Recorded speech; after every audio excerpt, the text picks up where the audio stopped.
तो चलिए शुरुआत कर लेते हैं कमोडिटी 10 बजे 10 मिनट की। और सबसे पहले मसालों की बात कर लेते हैं। कल के सत्र में जितने भी मसाले थे सभी कमजोरी के साथ कारोबार कर रहे थे। हालांकि वजह अलग अलग थी, कहीं पे स्टॉक ज्यादा होने का दबाव था, कहीं इंटरनेशनल मार्केट की सप्लाई और कहीं मॉनसून का असर दिख रहा था। तो शुरुआत कर लेते हैं जीरे के साथ। जीरे को अगर देखें तो 27,400 के आसपास जुलाई का वायदा जो अगला एक्टिव कॉन्ट्रैक्ट है वो ट्रेड यहां पर कर रहा है। यहां पर दबाव दो वजह से है, एक तो डोमेस्टिक और इंटरनेशनल डिमांड दोनों काफी कमजोर है। और जून जुलाई का महीना ऐसा होता है जहां पर इंटरनेशनल सप्लाई भी, जो विदेशी बाजारों की जो फसल है जीरे की वो आती है, तो उसका भी दबाव यहाँ पर एक सेंटिमेंटल इंपैक्ट यहाँ पर जीरे को दिख रहा है। और वही वजह है कि जीरे में यहाँ पर गिरावट दिख रही है। जीरे के बाद धनिया की बात करें तो 7400 के आसपास यहाँ पर बहुत ही सीमित दायरे में कारोबार हो रहा है।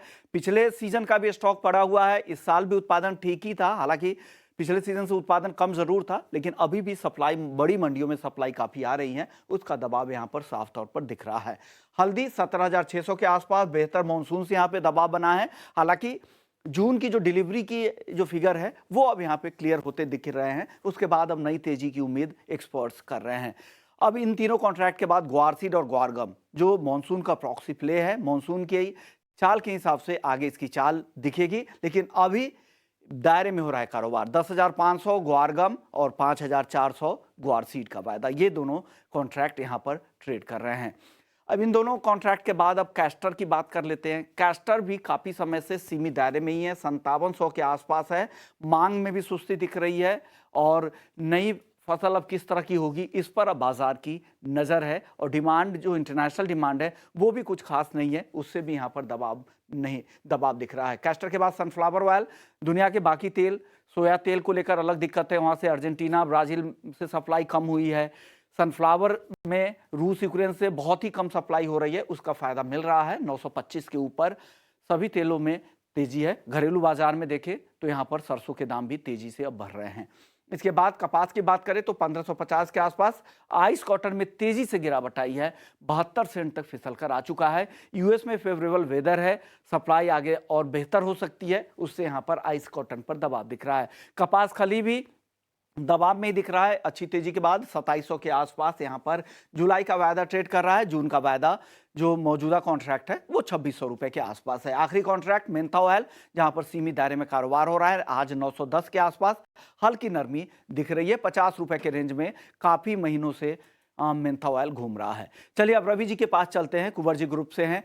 शुक्रिया रवि जी। सबसे पहले जीरे पर बताइए क्या हो रहा है, आपको क्या लग रहा है, कौन से फंडामेंटल्स है जो जीरे पर दबाव बना रहे हैं?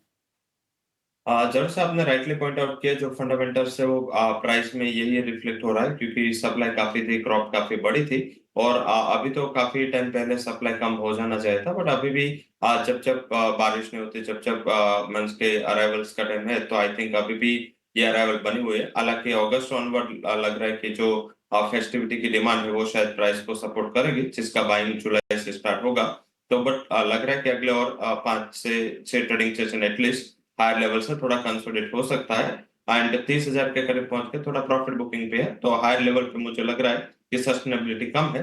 27,400 का आज का रेंज है, ऊपर थोड़ा जाए 27,700 800 तो बेचना चाहिए 28,300 के स्टॉप लॉस के साथ। और डाउन साइड जो टारगेट है वो 26,500 तक देखने को मिल सकते हैं। ओके, यहाँ से यानी करीब करीब 1,000 रुपए की गिरावट और उम्मीद कर रहे हैं रवि जी, लेकिन इस ट्रेड में 28,300 का 28,300 का स्टॉप लॉस भी लगा ले।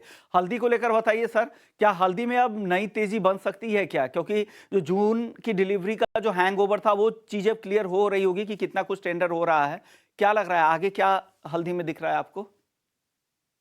थोड़ा नियर टर्म में मुझे लग रहा है कि तेजी नहीं आ सकती, क्योंकि जो मानसून है जहाँ पे वहां सोइंग हो रहा है साउथ एंड मराठवाड़ा में, वहां पे मानसून की चाल अच्छी है। तो मार्केट को ऐसा लग रहा है कि अच्छी सोइंग के नंबर आएंगे, तो नियर टर्म में थोड़ा कंसोलिडेट होगा। हालांकि करंट डिलीवरी के नंबर इतना ज्यादा प्रेशर नहीं देंगे ऐसा लग रहा है।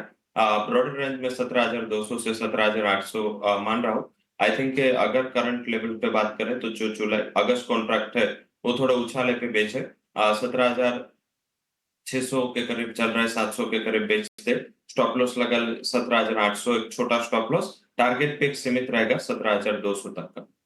धनिया में बताइए सर, काफी समय से सीमित दायरे में धनिया कारोबार कर रहा है, क्या कुछ बड़ी तेजी की उम्मीद रखे यहाँ पर? वैल्यू वाई अभी भी है क्या?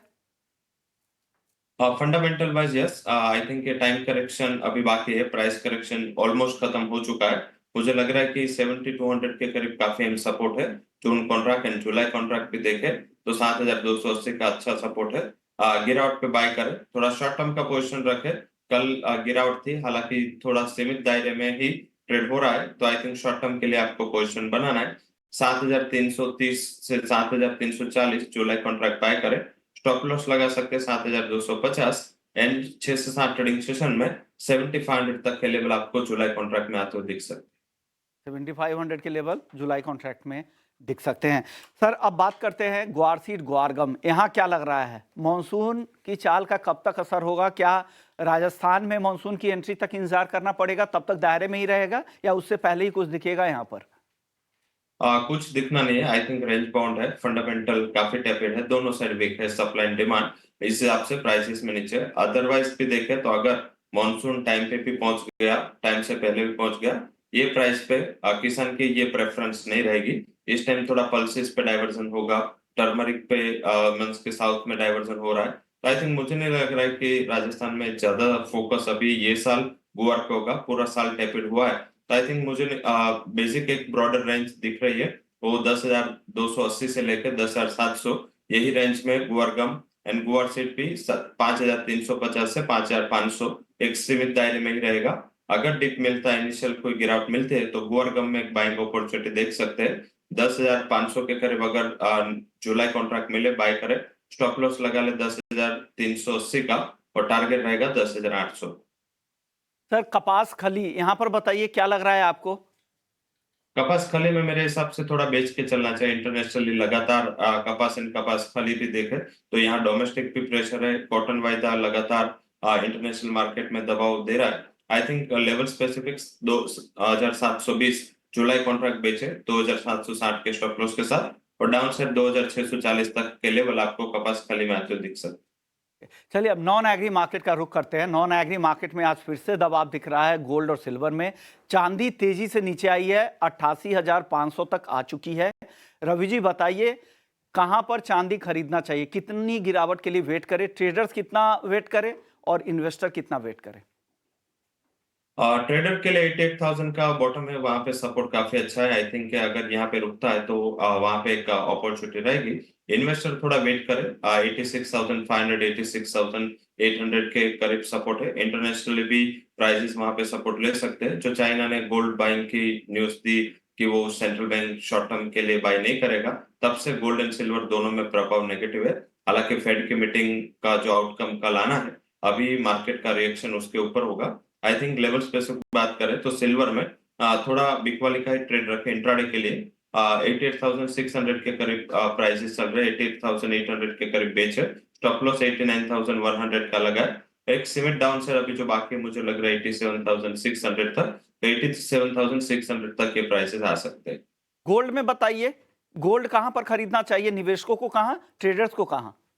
मुझे नहीं लग रहा है कि 70,000 का जो बॉटम है वो गोल्ड में ब्रेक होना चाहिए। ये करंट न्यूज के हिसाब से थोड़ा सेलिंग प्रेशर अभी भी कंटिन्यू है, एंड 70 के आसपास मुझे लग रहा है कि यहाँ पे बॉटम बना सकता है। इंट्राडे स्पेसिफिक बात करें तो कल फेड की मीटिंग के पहले थोड़ा डॉलर इंडेक्स फर्म है, तो इसका एक नेगेटिव इम्पैक्ट वहां पे आ रहा है। 71,300 पे गोल्ड बेचे 71,720 के स्टॉप लॉस के साथ, और टारगेट रहेगा 70,400।